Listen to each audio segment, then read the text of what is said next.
while we may be thinking it's chilly here in the low country lately, nothing compares to the frigid waters in the Northeast. That's where some cold-stunned sea turtles were found, unable to swim to warmer waters. Joining us with an update on the good work that they do is Ashley Dolnack with the South Carolina Aquarium. Great to have you back. Great to be here. Thank you so much for having me again. Goodness. So here our waters are about 61 degrees. What is it up in Boston?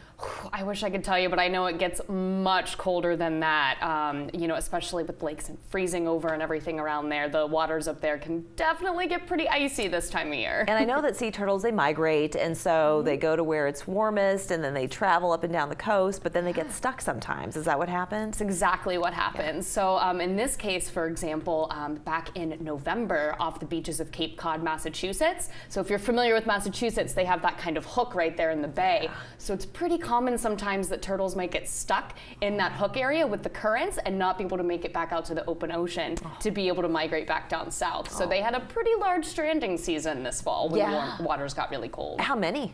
So they rescued a total of 40 sea turtles. 40, that's a lot. That sounds like a big number. It is a ton. And you know, the New England Aquarium does a wonderful job. They have a similar rescue rehabilitation release system to what we have here at the aquarium. What kind of turtles were stranded? So it was primarily a lot of the Kemp's-Ridley sea turtles, which are some of the smaller ones, but I believe they did see some loggerheads as well. Did they really? Oh, okay. So you accepted about 8 of them. Yes, so they worked with facilities up and down the southeast coast here, so including us, some facilities in Georgia and Florida, so we accepted 8 Kemp's-Ridley turtles. Wow, and championing also the pilots that flew them down. Let's give them a shout out too. It's so great. So there's an organization called Turtles Fly Too, and so it's a network of volunteer pilots that all jump to the call and will transport turtles in this situation to the areas where they need to get to. So we were able to meet them. They flew from Boston down here to the James Island Airport. Yeah. We were able to meet them there with our turtle ambulance and accept our new patients. Yes, and so you immediately put them in a warm environment. Yes. How long does it usually take to rehabilitate after they've been cold stunned? And what are some of the symptoms? What happens to the turtles when that happens? Yeah, so it really depends on the turtle and what else they may have going on. Sometimes what adds to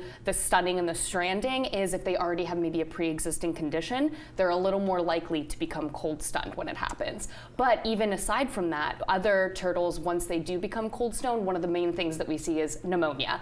So kind of similar to humans when we get a little too cold and things like that. That's definitely a pretty common ailment that we see. So the rehabilitation time all depends. So most of our patients were faring pretty well. It was mostly cold stun symptoms, but we did have a couple.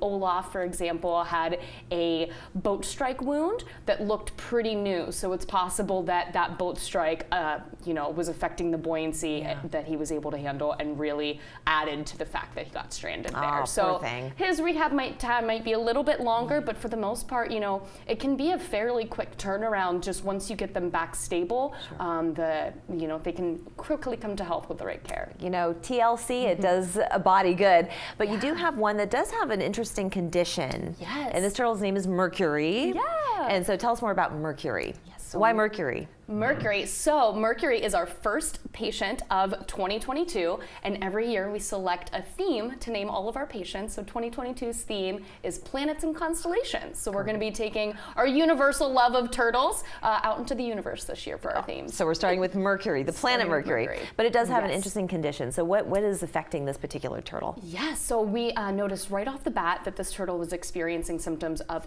Fibropapillomatosis. Oof. Yes. I'm so glad that you said that. You got that out in one shot. Oh. I'd be lying if I said I wasn't practicing a lot. Yeah. Good for you. It shows. Yeah. It shows. So a nice quick way to shorthand that is FP.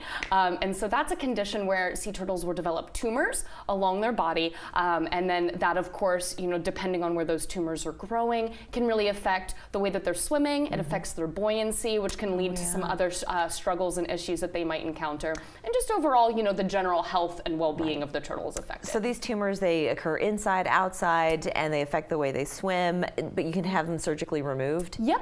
So they're typically more outside from what I understand, and they happen along the skin. So typically along the shell and along the flippers as well. And sometimes they can even grow near the eyes and start to impede the vision.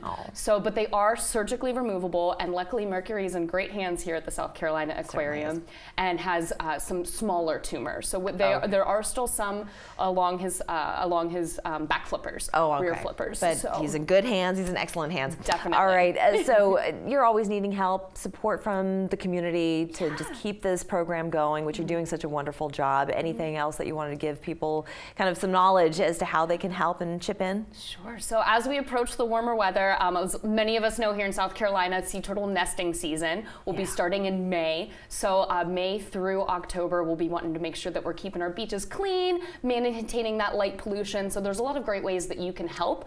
If you check out scaquarium.org/conservation, that'll take you to all sorts of ways that you can get involved, from maintaining citizen science to participating in litter sweeps. You can catch up on our blog for the Sea Turtle Care Center there as well. And stay away from the nests. Yes. And keep your pets away from the nests. Absolutely. I want to thank you so much for joining us. Appreciate your time. Oh, thank you so much. We're back after this.